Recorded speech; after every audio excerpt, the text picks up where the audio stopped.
Let me ask you a question. What if the first 30 minutes of your day held a secret? What if the small, seemingly insignificant things you do right after opening your eyes could predict not just the kind of day you're going to have, but the number of healthy, vibrant years you have left to live? It sounds like science fiction, but a growing body of research is confirming a startling truth. For those of us over 70, our morning routine is a powerful crystal ball. It reflects our mobility, our cognitive health, and our resilience. And today, we are going to reveal the 5 specific morning habits that are the most powerful predictors of your longevity and, more importantly, your health span. These aren't just nice ideas, they are foundational practices that can radically alter the trajectory of your aging process. Before we pull back the curtain on habit number 1, please do us and this wonderful community a quick favor. If you believe that aging is an opportunity for growth and joy, hit that like button right now. And in the comments below, tell us, what's one morning habit you already swear by? Sharing your wisdom helps everyone. And of course, if you haven't already, please subscribe and click the notification bell. You are a vital part of this movement, and we don't want you to miss a thing. Ready? Let's unlock the secrets of a long and beautiful life, one morning at a time. And you will absolutely want to stay until the very end. The 5th and final habit is the one that scientists are most excited about. It requires zero physical effort, costs nothing, but has been shown to have the biological impact of a potent medicine. It is the glue that holds all the others together. You don't want to miss it. Habit number 1, the mindful mobility practice. How you get out of bed matters. The very first predictor begins before your feet even touch the floor. It's not about running a marathon or even going for a walk. It's about how you transition from lying down to standing up. The why. The science of self-reliance. As we age, we naturally lose muscle mass, a condition called sarcopenia, and our sense of balance, proprioception, can diminish. The simple act of pushing yourself up with your hands or groaning as you roll out of bed can become a habit. But neurologically, this reinforces a pattern of dependency. The predictor habit is this. Can you get out of bed smoothly, with minimal use of your hands, and stand steadily for a moment before moving? This single act is a daily diagnostic test of your core strength, your flexibility, and your body's internal balance system. Practicing a mindful transition, engaging your core, moving deliberately, fights muscle atrophy and keeps the neural pathways for balance sharp and active. This isn't about vanity, it's about fall prevention. A fall for a senior over 70 can be a life-altering event, often leading to a cascade of health problems and a loss of independence. This habit is your first line of defense. Let me tell you about Arthur, a 78-year-old retired woodworker. Arthur had always been strong, but after a minor stumble in his workshop, he lost his confidence. He started noticing he was using the nightstand to haul himself out of bed every morning. He felt himself becoming an old man. His daughter, a yoga teacher, didn't tell him to go to a class. She gave him one simple instruction. Dad, every morning, before you get up, just spend 60 seconds doing gentle ankle circles. Then bring your knees to your chest one at a time. Then roll to your side and use your core, not your arms, to sit up. Plant your feet and just feel the floor before you stand. Arthur was skeptical. It felt silly. But he did it. The first week was shaky. By the second week, it felt more fluid. After a month, he was sitting up and standing in one smooth, confident motion. It wasn't about the exercise itself. It was the message he sent to his own brain. I am stable. I am strong, I am in control. That small morning win transformed his entire day and slowly but surely gave him his confidence back. Your practical, actionable tips. 1. The 60-second wake-up. Before getting up, lie on your back and gently rotate your ankles, flex your feet, and hug each knee to your chest for 15 seconds. This wakes up your joints and muscles. 2. The log roll. Instead of sitting straight up, roll onto your side. Use your top hand to press down as you swing your legs off the bed, engaging your core muscles to lift your torso. 3. The 2-foot rule. Once seated, place both feet flat on the floor. Take a deep breath. Feel your balance. Then stand up. This mindful pause can prevent dizziness and falls. Habit number 2. The glass first rule. Hydrate before you caffeinate. Okay, you're out of bed. What's the very next thing you do? For millions of us, it's a beeline to the coffee maker. But one of the most powerful habits for senior longevity is to reach for a different kind of cup first. The why, the science of cellular health. Overnight, your body loses a significant amount of water through breathing and perspiration. You wake up in a state of dehydration, whether you feel thirsty or not. Dehydration in seniors is incredibly common and often misdiagnosed. Its symptoms look like other old age problems: brain fog, dizziness, fatigue, constipation, and even joint pain. When you're dehydrated, your blood volume decreases, forcing your heart to work harder. Your kidney function is strained, and crucially, your brain cells are deprived of the water they need to fire efficiently.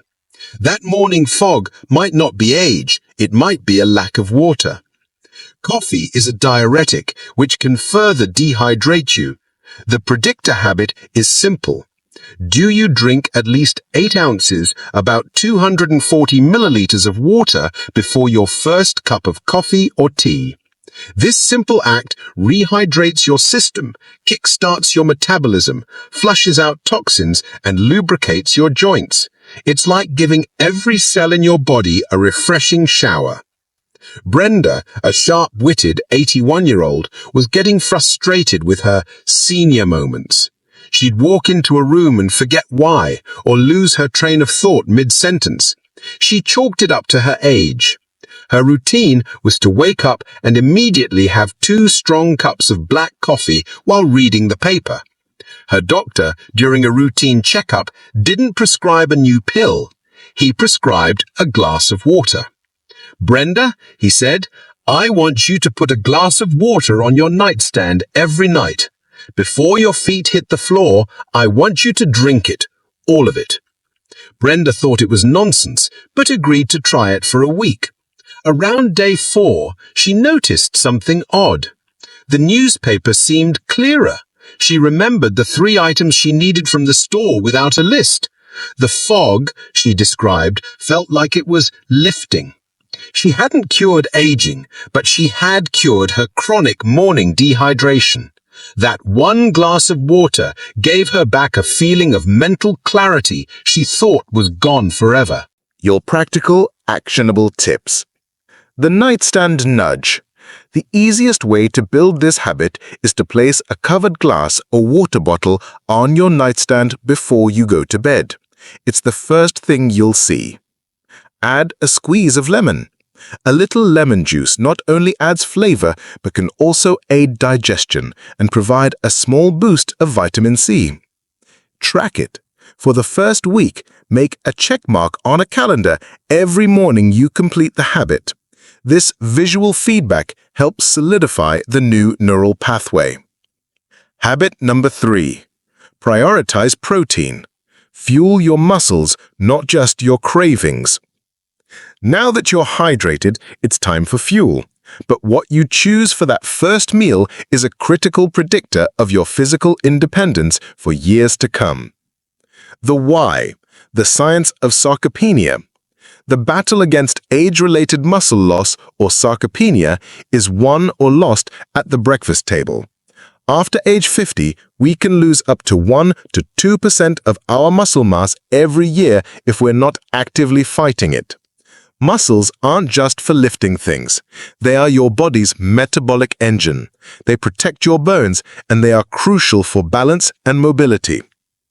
Traditional breakfasts, toast, cereal, pastries, oatmeal, are often very high in carbohydrates but low in protein. They provide a quick burst of energy, but they do very little to repair and build muscle tissue, which is most receptive to protein in the morning after an overnight fast. The predictor habit is, does your first meal of the day contain at least 20 to 30 grams of high-quality protein? This gives your body the essential building blocks it needs to say, no, we are not going to get weaker today, we are going to rebuild. Charles is a 75-year-old grandfather who lives for his garden. But lately, he found that lifting the bag of potting soil felt harder, and he felt winded after just a little bit of weeding. His breakfast for 50 years had been 2 slices of toast with jam and a cup of tea. He felt his strength slipping away and was terrified he'd have to give up his passion. His granddaughter, a nutritionist, intervened. She didn't put him on a diet. She just hacked his breakfast. She suggested he switch his 2 slices of toast for 2 scrambled eggs and a piece of whole wheat toast. Or, on other days, a bowl of Greek yogurt with berries. Charles grumbled at first, but it was an easy change. Within a month, the results were undeniable. The potting soil bag felt manageable again. He could garden for an hour without feeling exhausted. He wasn't just feeding his stomach. He was feeding his muscles, his strength, and his independence. He was ensuring he could keep doing what he loved. Your practical, actionable tips. The egg advantage. 2 large eggs contain about 12 to 14 grams of protein. Add a slice of whole wheat toast and a glass of milk, and you're easily over 20 grams. Go Greek. A single serving of Greek yogurt can pack 15 to 20 grams of protein, topped with nuts and berries for fiber and antioxidants. Smoothie power. If you're not a big eater in the morning, a smoothie with a scoop of high-quality protein powder can easily provide 20 to 30 grams of protein in a delicious, easy-to-digest format. Habit number 4. The one-purpose practice. Engage your mind before the world does. We've covered the body. Now let's talk about the brain and the spirit. What you do with your mind in the first quiet moments of the day can predict your cognitive health and your sense of well-being. The why. The science of meaning. It's easy to wake up and immediately let the world rush in. The television news, the worries of the day, the endless to-do list. This is a reactive state. Longevity isn't just about physical health. It's deeply tied to having a sense of purpose. Studies have shown that seniors with a strong sense of purpose are less likely to develop Alzheimer's disease, have lower levels of inflammation, and yes, live longer. The predictor habit is, do you spend at least 5 minutes actively and intentionally setting a purpose for your day? This isn't about creating a huge, stressful to-do list. It's about choosing one thing that will bring you a sense of meaning or connection. It shifts your brain from a reactive, stressed state, which floods your body with cortisol, to a proactive, purposeful state. It's a declaration that your day will have meaning, chosen by you. Dorothy, an 84-year-old widow, confessed to a daughter that her mornings were the hardest. The house felt empty, and the days felt long and meaningless. She would turn on the TV just to have a voice in the house. Her daughter suggested a new habit. She bought her a beautiful journal and said, "Mum, every morning before you turn on the TV, I want you to just write down one person you can connect with today. Maybe it's calling your sister, writing a short email to your grandson, or even just waving to the mail carrier and asking about his day. Just one thing." Dorothy began her connection journal. Monday, call Susan. Tuesday, email Ben about his exams. Wednesday, wave to the mail carrier. At first, it felt like an assignment, but then a shift happened. She started looking forward to it. She was no longer a passive recipient of a long, empty day. She was an active initiator of connection. That one small habit broke the cycle of loneliness and reminded her that she was still a vital part of a web of relationships. It gave her a reason to get up in the morning. Your practical, actionable tips. Journal one sentence. Simply write down, "My purpose today is to..." It could be, learn one new thing, make my neighbor smile, or savor my lunch without distractions. The connection call. Before checking emails or news, identify one person to call or text just to say hello. It fosters connection and fights isolation. Plan a joy moment. Decide on one small thing you will do today just for the sheer pleasure of it. Listening to a favorite song, sitting in the sun for 10 minutes, reading a chapter of a good book. And here we are, the fifth habit. The one I promised is the glue that holds all the others together. It's the simplest, yet arguably the most profound. The why, the science of positive neurochemistry. Life, especially as we get older, can come with its share of aches, pains, and losses. It's easy for the mind to focus on what's wrong. The arthritic knee, the friend who is no longer with us, the things we can't do anymore. This focus on the negative isn't just a mood. It's a biological state, releasing stress hormones that cause inflammation and suppress the immune system. Gratitude, on the other hand, is a powerful antidote. When you consciously practice gratitude, your brain releases dopamine and serotonin, the neurotransmitters responsible for feelings of happiness and well-being. These are the same chemicals targeted by many antidepressants. Practicing gratitude lowers heart rate, improves sleep quality, and fosters a sense of resilience. The predictor habit is, do you consciously identify 1 to 3 things you are genuinely grateful for each morning? This act tunes your brain to look for the good. It doesn't deny the pain or the challenges, but it prevents them from being the only thing you see. Edith, at 86, was known for being a bit of a cynic. Her arthritis was bad and she rarely left her apartment. Her world had become small and grey. Her caregiver, a young, cheerful woman, suggested a game. "Edith," she said, "every morning when I come in, before we do anything else, you have to tell me one good thing. It can be tiny." Edith scoffed. "There are no good things." The caregiver gently prompted. "What about the sun coming through your window? The taste of your tea?" Reluctantly, Edith started. "Fine, the sun is nice today."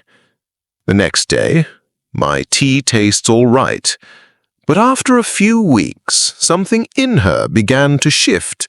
She started looking for her one good thing in advance. One morning, the caregiver arrived, and Edith said with a small smile, "I heard a cardinal singing outside my window for a full 5 minutes. It was quite lovely." She had started, without even realizing it, to filter her world through a lens of gratitude. The pain was still there, but it was no longer her entire reality. Her world started to have color again. Your practical, actionable tips. The 3-breath gratitude. As you sit on the edge of your bed, take 3 slow, deep breaths. On each exhale, think of one thing you're grateful for. The comfort of your bed, the person sleeping next to you, the fact that you woke up for a new day. Keep a gratitude jar. Keep a jar and a small notepad by your bed. Every morning, write down one thing on a slip of paper and put it in the jar. When you're having a tough day, you can pull a few out and read them. Say it out loud. The brain responds powerfully to the spoken word. Simply saying, "I am grateful for," out loud, even in a whisper, makes it more concrete and impactful. Notice that none of these habits are complicated or expensive, but together they create a powerful synergy. Hydration gives you the energy for mobility. Protein rebuilds the muscles you use. Purpose gives you a reason to fuel your body. And gratitude is the positive mindset that makes you want to do all the other things. It makes taking care of yourself feel like an act of joy, not a chore. The secret isn't about cheating death. It's about fully embracing life. It's about seizing control of your health and your happiness in the first quiet moments of each new day you are gifted. You are the artist of your life. Your morning holds the pen. Write a beautiful story today and every day. Thank you for being here, for investing in yourself, and for being such an important part of our community. Please share this video with a friend or family member who might benefit from it. Until next time, take wonderful care of yourself and never, ever forget the incredible power and wisdom you hold. Live well.